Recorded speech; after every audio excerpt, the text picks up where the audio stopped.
বিপ্লবের একজন অন্যতম সিপাহসালার জনাব হযরত মাওলানা মুফতি সৈয়দ মোহাম্মদ ফয়জুল করিম শাইখে চরমনা। নাহমাদুহু ওয়া সাল্লি আলা রাসূলিল কারীম। সময় একেবারেই নেব না। ভারত বিরোধী কথা হয়েছে।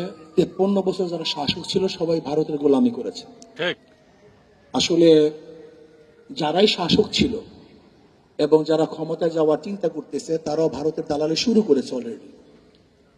আর বাংলাদেশের 53 বছর যারা ক্ষমতায় ছিল তারা কেউ এই জনগণের আশা এবং আকাঙ্ক্ষার পুনরাবৃত্তি ঘটাতে পারেনি। আমি আজকে গোল টেবিল বৈঠক থেকে শুধু একটা প্রস্তাব দিতে চাই যে শিক্ষার মধ্যে এমন কোনো জায়গা নাই যেখানে ধ্বংস করা হয়নি। এখন যদি বলেন যে আপনি ইসলামী শিক্ষা সেখানে দিবেন, মধুর সাথে যদি আপনি বিষ মিশ্রণ করেন সেই মধুতে কোনো কাজ হবে না। শুধু ইসলামী শিক্ষা দিলেই হবে না, বরং এই শিক্ষা যা সাজানো হয়েছে এর কোন অংশ আপনি বাদ দিবেন, কয়লার কোন অংশ আপনি কালো, যদি প্রশ্ন করেন যে তেঁতুলের কোন অংশ চুকা, মিষ্টির কোন অংশ মিষ্টি, এই প্রশ্নের জবাব এবং সমাংশ এই বিগত দিনের যে শিক্ষা কারিকুলাম সাজানো হয়েছে এর প্রত্যেকটা বই বাদ দিতে হবে, নতুন ভাবে বই সাজাতে হবে, নয়তো আন্দোলন ব্যর্থ হবে। আর একটা কথা হলি, ইসলামী আন্দোলন বাংলাদেশ 5ই জুলাই বৈষম্য বিরুদ্ধে আন্দোলনের 5ই জুলাই থেকে শুরু করেছে। 4 আগস্ট শাহবাগে আমি বলেছিলাম বিকালে যে আগামী 5 তারিখ জনগণের গণভবন জনগণ দখল করবে।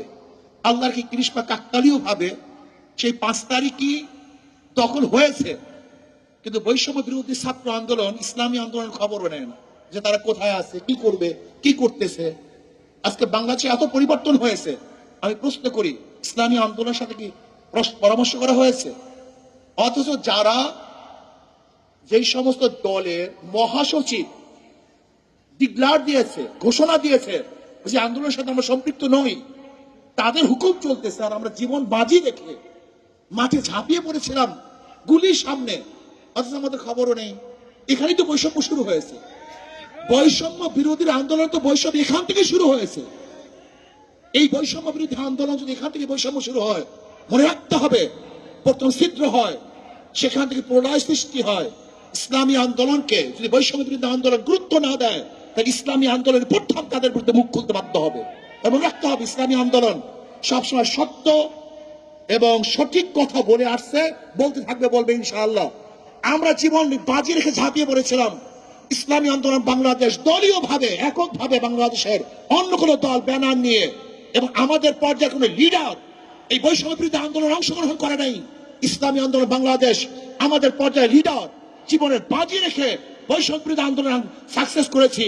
অথচ দেখা যায় ইসলামী আন্দোলন বাংলাদেশের খবরই নেয় না, এরা আসি কি তা জানাও যায় না।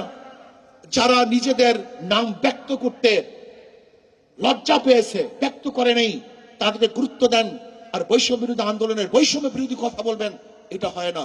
আসেন শিক্ষা সংস্কৃতি করি, এদেশকে সংস্কৃতি আল্লাহ আমাদের সবাইকে কবুল করে নেন।